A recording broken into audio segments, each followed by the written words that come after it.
Welcome to the CISSP Cyber Training Podcast, where we provide you the training and tools you need to pass the CISSP exam the first time. Hi, my name is Sean Gerber, and I'm your host for this action-packed, informative podcast.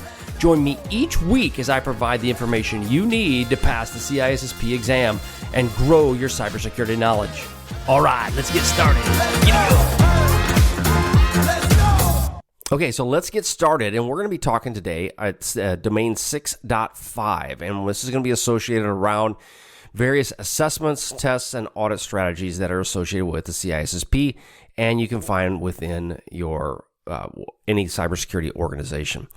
So when we're looking at determining your assessments and determining which way you should go as it relates to audits, you're going to need to come up with some various key factors. And one of those, some of those as we start off, is you're going to need to develop a strategy on how you're going to test. You're also going to have to develop some validating strategies, and then you're going to have to determine which level of legal and regulatory compliance these all are tied to. So as we break this down a little bit, let's get into the security strategies. You need to kind of understand, and we talk about this a lot in CISSP cyber training, is which framework are you going to follow?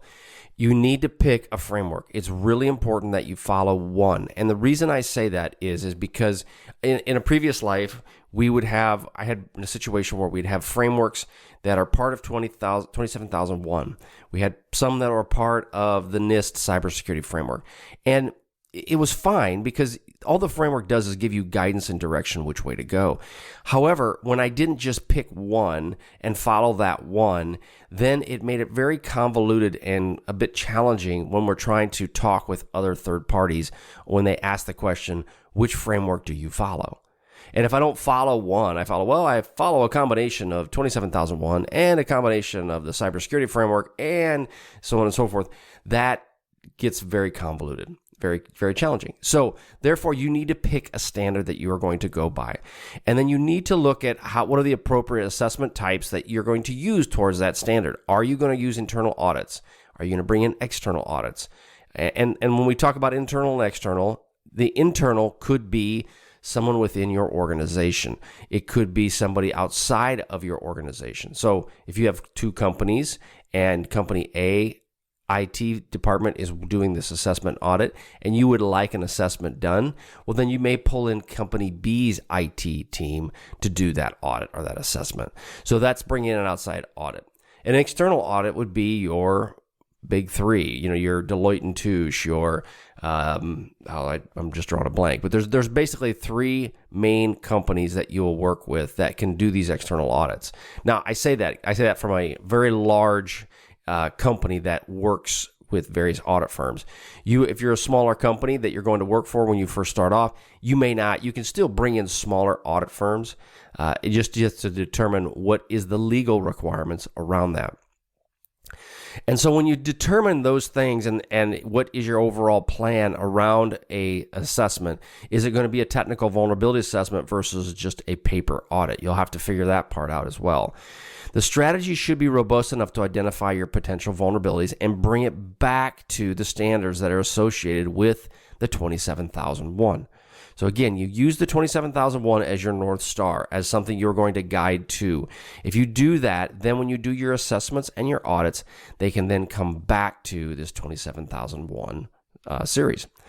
Now, and something to kind of consider is that as I brought forward as I'm going through this podcast, I'm recording the contents as well, and that'll be on CISSP Cyber Training. So you can go to the website, you can watch the video while you're listening to the podcast as well, because I've seen it works well when I actually listen to something as while I am watching it. That does help out quite a bit.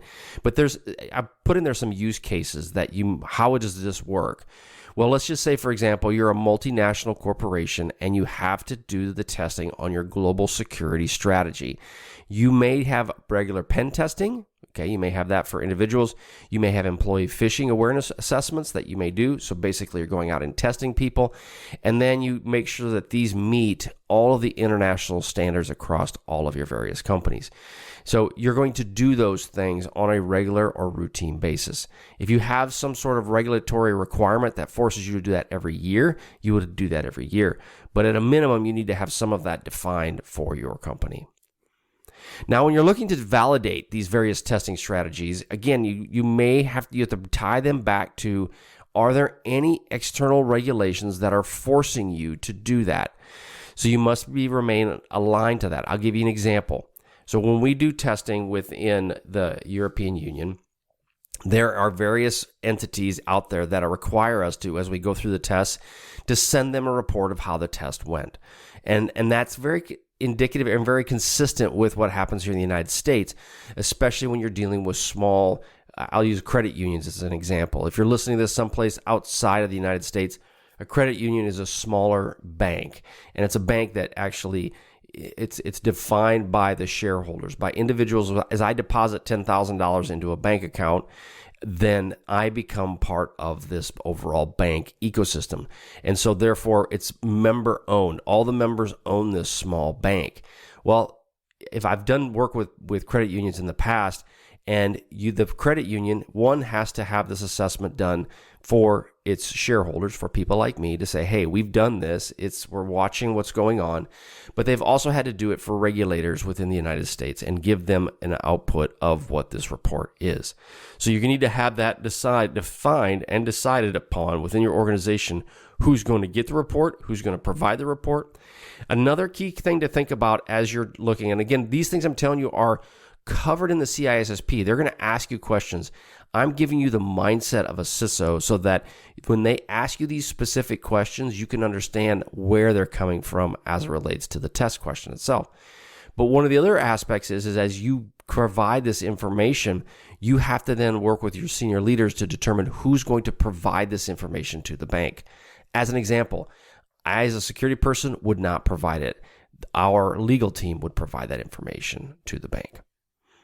Or I should say our senior leaders, senior legal team, or potentially our president himself.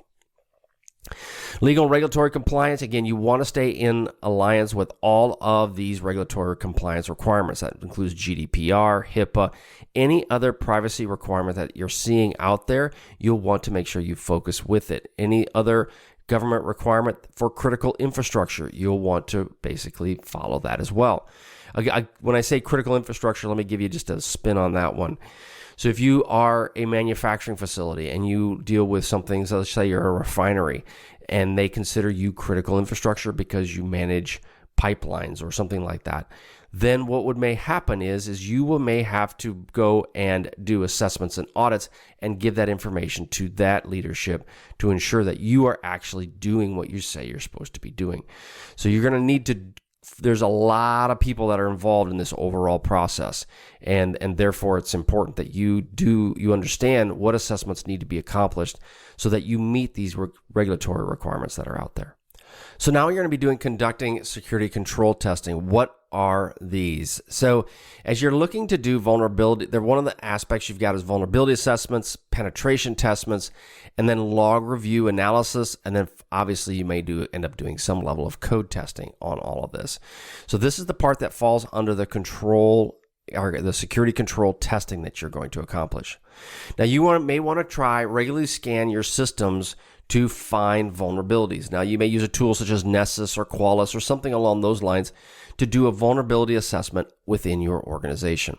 Now these security control testing mechanisms are designed to highlight where you may have a problem, and therefore by having this issue, you can then go out and address the problem specifically.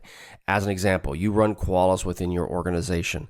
Qualys is a scanner. It's looking for vulnerabilities within systems that are inside your company, and therefore you then get that information and you work with your infrastructure team, or maybe you are the infrastructure team, and you go and you mitigate those issues directly.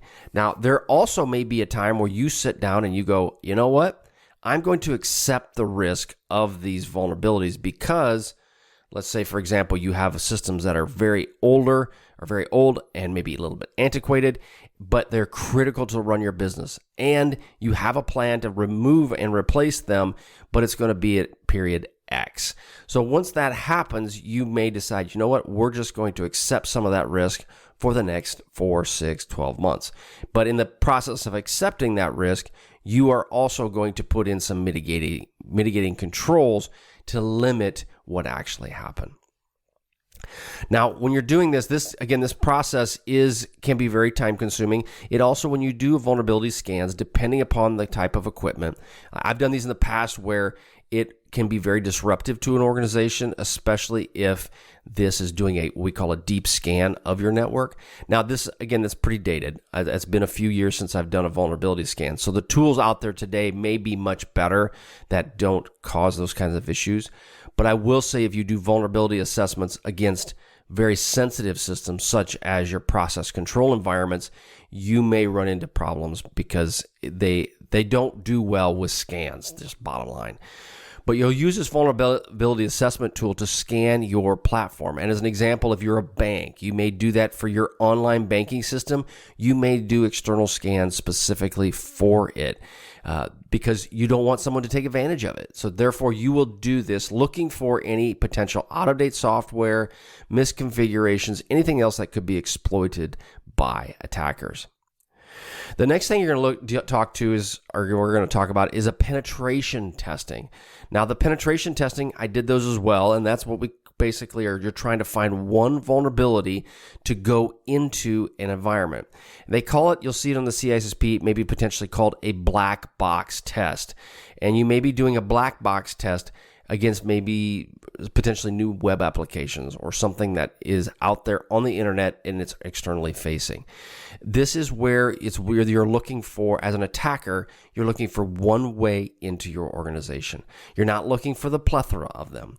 The other thing you're going to notice that a pen tester or a hacker will do is they may use scan data that's on the internet, but they typically will not try to go and bang on a specific web server sitting on the internet. And when I say bang on it, what I mean is that they will not go and throw everything they have at that one web server to try to break in. They're usually, I say usually, much more sophisticated and methodical and slower in what they're trying to accomplish, because if you go and bang on this box, if you bang on this web server, you now are highlighting the fact that you are targeting this web server. If I'm a bad guy or gal, I don't want people to know that I'm actually targeting it. So therefore, I really don't want to let them know that I'm actually looking at it. So you may see what those are going to be very finessed type of attacks against your company's assets that are online. But you may have this software. So let's use an example of a use case. There's a software company. It releases a new application. So you have this new app that's sitting out there, and it wants to have a third party do a black box or a pen test against their new application that's sitting out there. The goal is that it will uncover flaws or maybe potential improper session management. They may have bad username and password requirements. They may not have multi-factor enabled, but you want them to look at this before you bring it to the public, because once it comes to the public, then everybody is going to be after it and looking at it.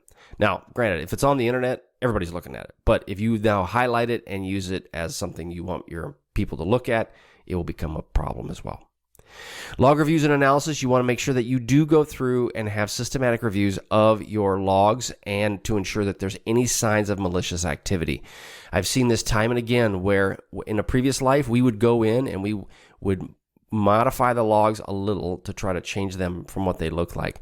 You typically, if you have a decent hacker, he or she will not go in and delete the logs. That's usually a bad idea, because if you go and delete the logs, you now highlight the fact that you've been there.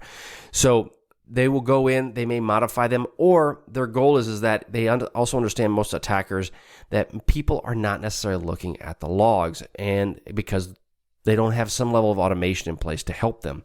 So therefore, they kind of hide in what we call the chaff. In Kansas, we have wheat. And when you have wheat, you want to get the seed out of the wheat. You beat on the wheat itself to get the seed out so that you can turn that into whatever bread or whatever else you want to turn it into.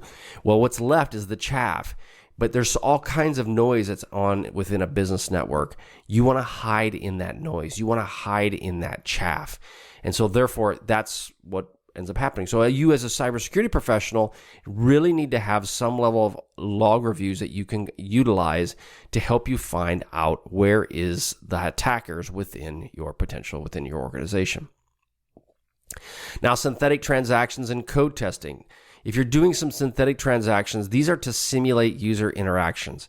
I did this with my development team. They would actually have automated interactions that would occur with their web development environment. And it would act like a user when it's trying to accomplish this.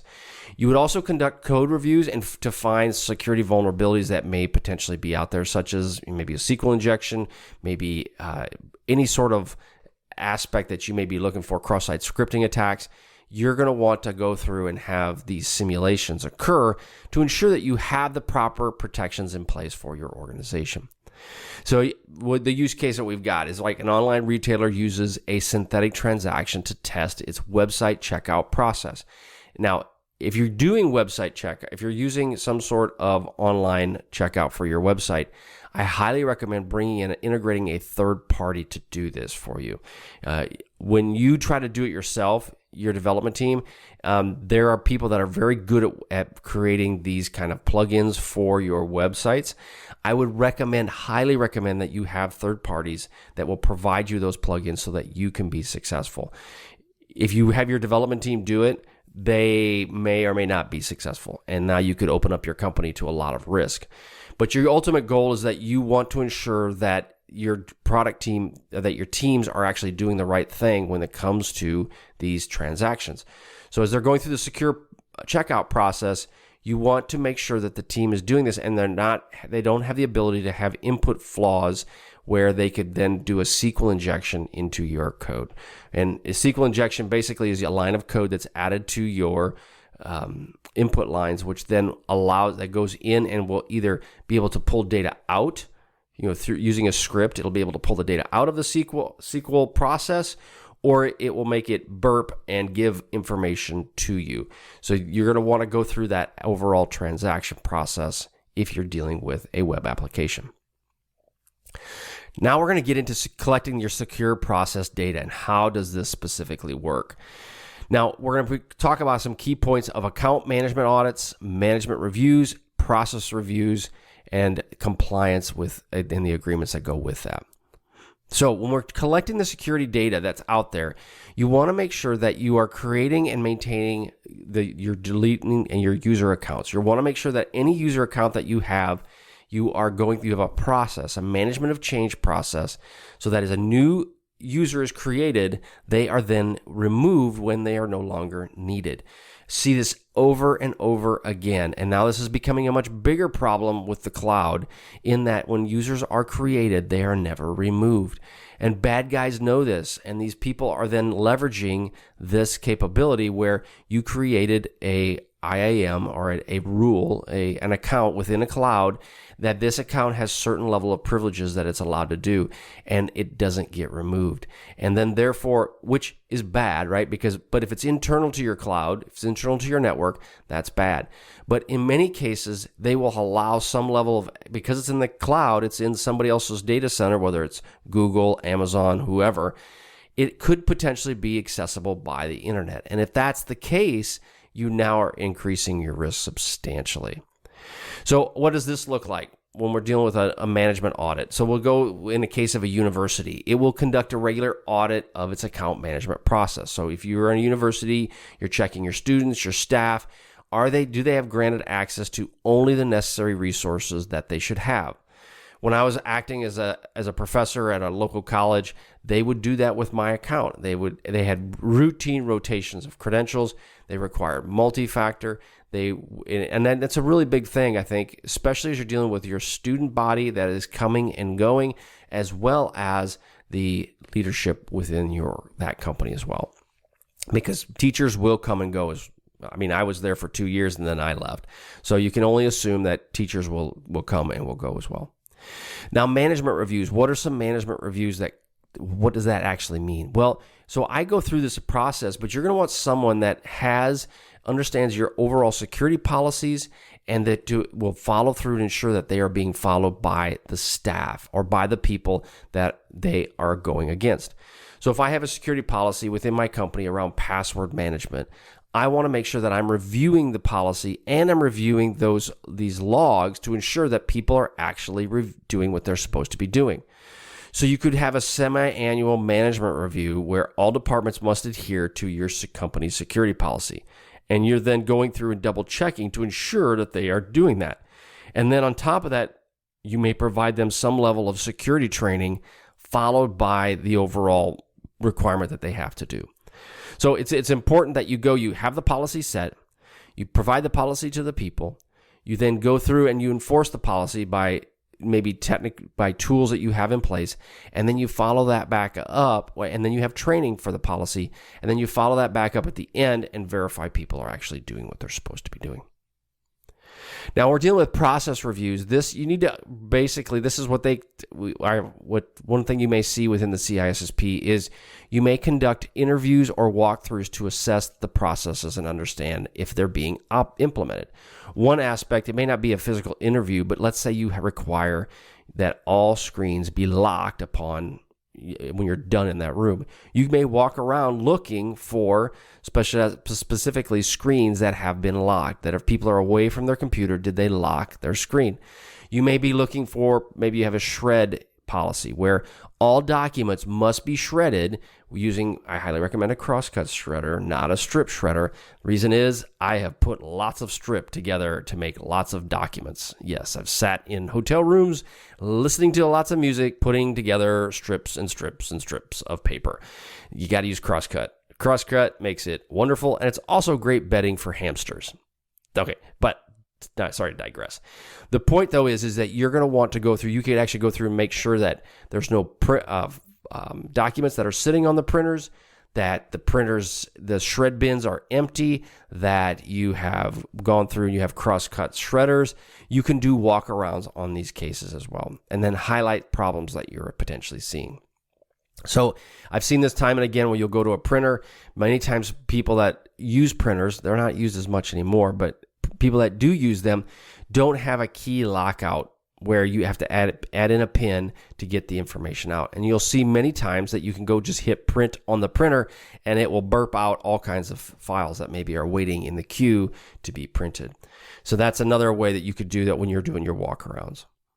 Now, what are some of the compliance with the various agreements? You may have SLAs, which is your service level agreement, or BPAs, which may deal, it's kind of called a business partner agreement.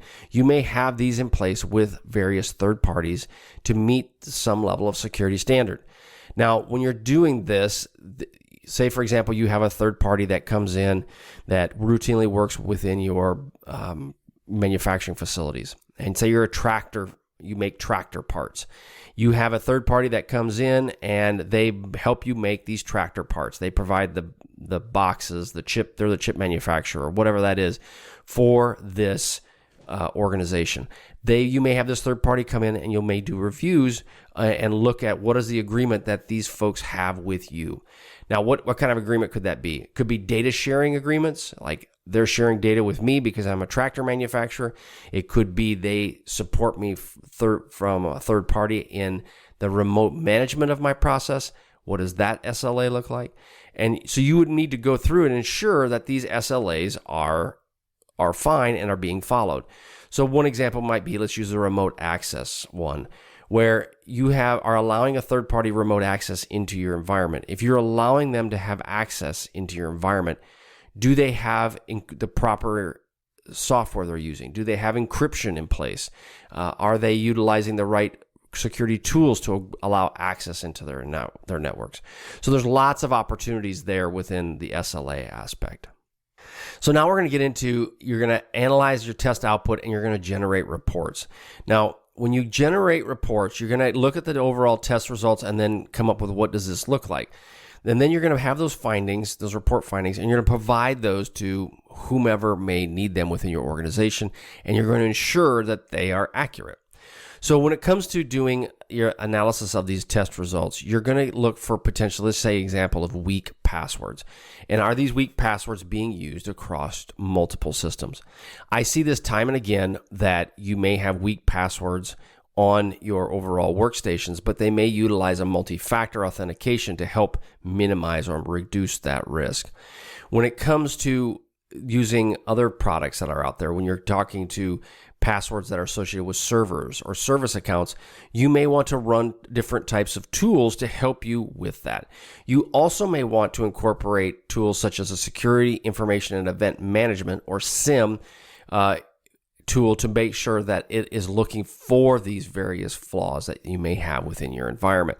So I've used SIEMs to help me root out service accounts, which ones are not good, which ones have bad passwords, which ones are not being logged into. You may utilize the logs off of those to help go, you know what, we're going to get rid of this X account because no one ever uses it, no one ever logs into it. You're also going to find out that most people, especially network folks within your organization, they're what we call hoarders. And what that means is when they get something, they hold on to it. Service accounts, other types of accounts, people are hoarders and they will hold on to that information and they don't like to get rid of it. I will arbitrarily go in, and if I see an account that has not been used in quite substantial amount of time, then I will disable it.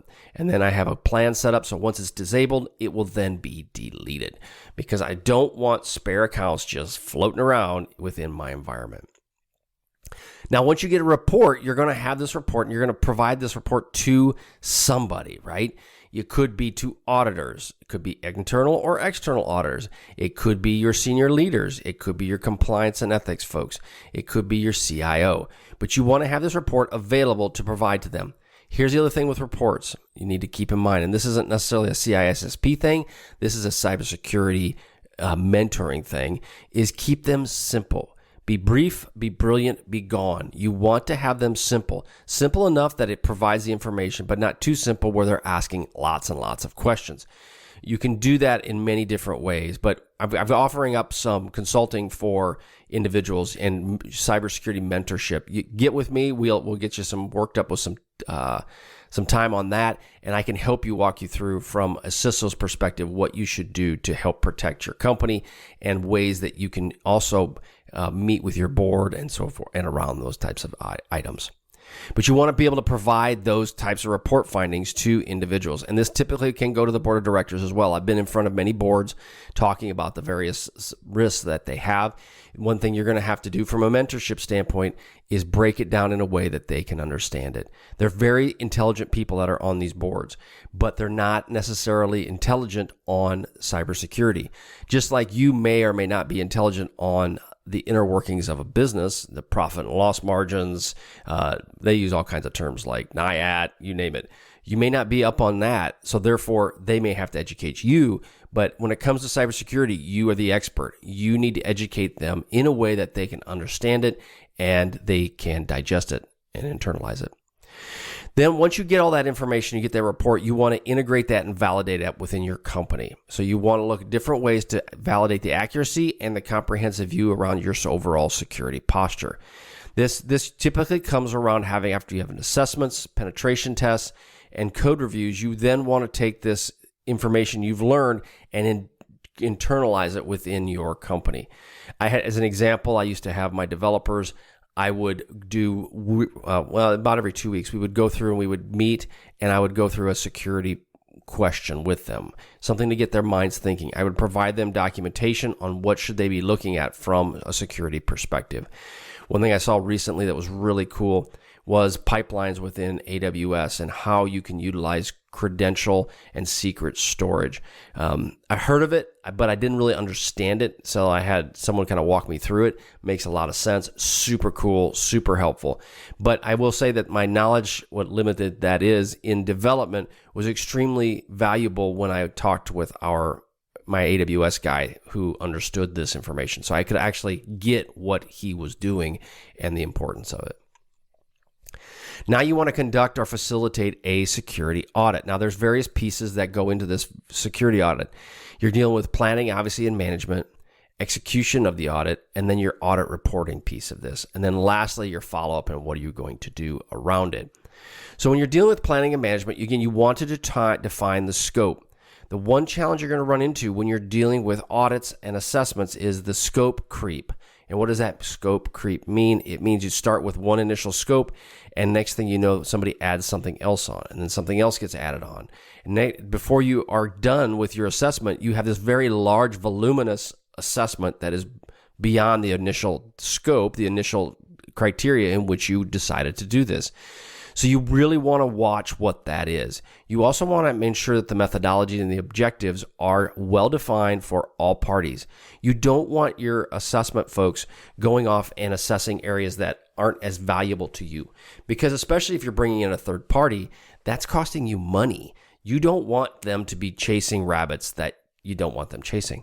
You want them to chase the rabbits you want them to chase. I don't know, have you ever chased rabbits? Yeah, I have. That's not fun. It's like chasing chickens. It doesn't work real well. You run all over the place, and it's really hard to catch them.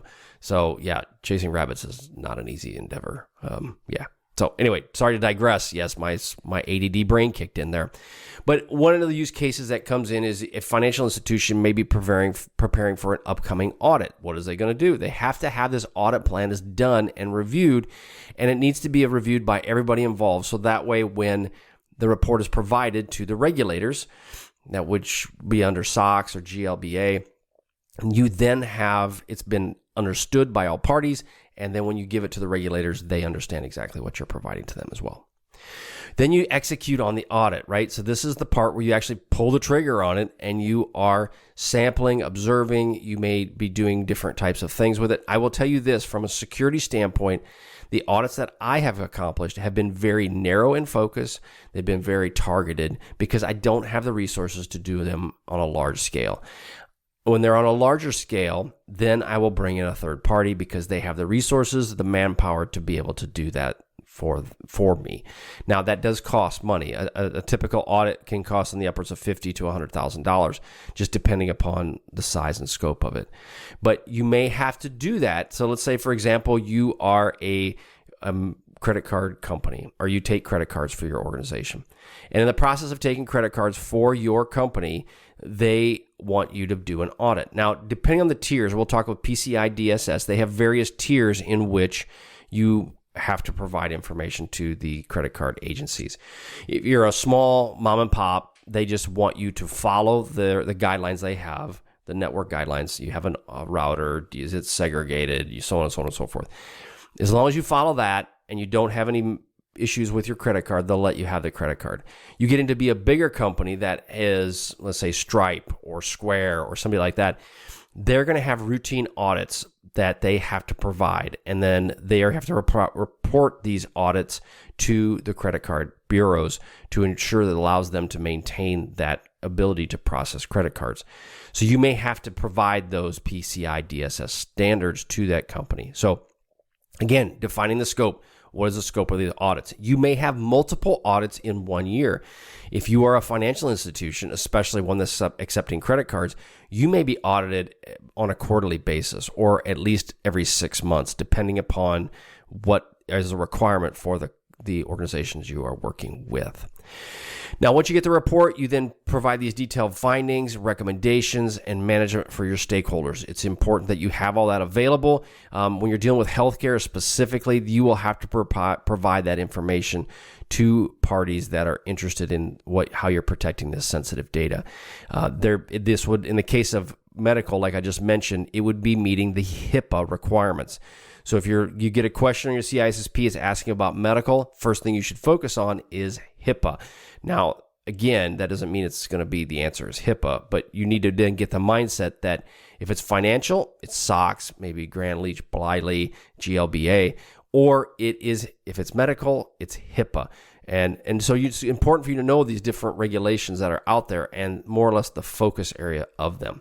One of the students that I have in CISSP cyber training, we went back and forth quite a bit on some of these questions, and she did an outstanding job. She basically, her point was she followed our blueprint, maintained the blueprint, did the blueprint, and then as she was doing the blueprint, she went through the different types of podcasts that we had, the content that I have on CISSP cyber training, and she passed the CISSP her first time. So she did a great job with that. Very proud of her.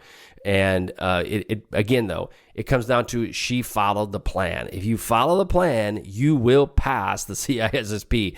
But where it gets into trouble is if you don't follow the plan and you kind of come up with your own ideas, then it's a crapshoot. And if you've played craps in the gambling world, I'd never win, ever. I always go on black, and then I lose. Is that even part of craps? I don't even know. Anyway, that's roulette. See, I don't even know what I'm talking about there. So then once you get done with that, you follow up with your audit recommendations, and then you ensure that these are implemented to meet the things that you found in the assessment. So your security patches, you make sure that they're updated. Is there the mitigations that you put in place, are they sufficient, or are you going to allow them to basically continue, or you're going to remove them? So you're going to need to follow up after the end of that audit. And then the last thing I want to get into is the continuous improvement. Again, you want to utilize the audit outcomes, not just, and when I say that, it's so often I've seen audits that have occurred, you get the report, you then put it on a shelf and never to touch it again. You really want to utilize the outcomes of these audits to then implement changes within your company. So one example would be, is I've seen numerous, if you guys go to, what's the name of it? It's with Troy Hunt. It's, I've been pwned, I think that's what it is. But you can see all of the passwords that have been compromised. And in the case of, you say maybe you have within your organization, all you require is username and password. Well, if you know that that's all that you require, and you know that almost 99.9% of the people out there reuse passwords, you are setting yourself up for disaster if you don't put in place a stronger password policy, or maybe potentially multi-factor. And if you're doing that, that would be maybe a finding from the audit that you found, is that they recommend put in multi-factor to help reduce this risk. Now you take that information and you implement it within your organization. That's the outcome you want to try to have. You also want to get into risk management and then policy procedures and revisions. And what does that mean? So your risk management, you want to then turn around and look at, if you know that you're in an industry that has a higher level of risk for cyber attacks, then you need to look at what should you do in that space. So if I'm in a high risk for cyber attacks, or my system is highly critical, and the audit said that you have critical systems that could be compromised, you then need to go and have a better, stronger backup and a backup policy. You need to have better resiliency within your organization. Maybe have a segregated network architecture. All of those things, if the audit came back and said this to help reduce your risk, you should go do. And therefore, that would be the expectation, is that now that I did this audit, now that I know that I should go fix these things, I am now going to go fix them. And then the last thing you should avoid, or you should go and make changes to your policies and procedures to reflect these changes. So use the multi-factor as an example. If I have a policy, one, I increased my username and password, or my password complexity, so that would be in the policy. Two is I have multi-factor as a requirement for anybody gaining access to my business information. That would be in the policy. And I would then revise my policy to meet what I'm requiring them to do. And the purpose of that is just so that people see it and they go, aha, yes, I need to make changes, because this is why the multi-factor kicked in, is because of X, Y, and Z. So it's important that it's an ecosystem. It's a donut that you start at one end and you end up all the way back around. And yeah, donuts are good. But that's it, right? That's what you're supposed to do. And if you follow these procedures and you follow what's in this podcast around audits and assessments, if you take that away and you just do the basics, you will create a very solid and robust program around your overall policies and your basically the overall cycle of audits and assessments. So that's basically what I have for you today. And one thing I will go back over to is CISSP cyber training. There's some great training out there for you, specifically to help you pass the CISSP. I am going to tell you that the prices are going to be going up very soon. I haven't had a chance to put it in place. I wanted to put it out for Black Friday. I'm just too bloody busy. So that will be coming. My plan is to have that in place by Christmas. But at a minimum, the prices are going up due to the fact that demand is just so much, and I can't keep up with the overall capabilities. So the value is just going to be there for you. I guarantee you will be happy with what you see. There's a lot more products that are coming out, with that increase, there's a lot more capability that you're going to have. In some of those, you're going to have much greater access to me specifically. And so I can help you with your mentorship of your cybersecurity career, as well as I can help you with studying for your CISSP exam, because that's what I'm here for, right? We're putting this together. I want to see you succeed just because it's so important for you to get out there. I seen time and time again that there's more and more issues that are happening. I just saw another water treatment facility that got hacked. It's imperative that you all get your certifications, because you got to get your certification to get the jobs. And I feel strongly that you all will be a big factor in helping protect our global economy, our global world from cybersecurity attackers that are coming after all these different companies. All right, again, go out to CISSP Cyber Training. It's amazing. You've got great content out there. If you haven't gotten in now, I highly recommend it, because the prices are going up and I just haven't had a chance to do it. So have a wonderful day, and we will catch you on the flip side. See ya. Hey, thanks again for listening today. It's been my pleasure to prep you for the CISSP exam. Are you interested, though, in some free CISSP exam questions?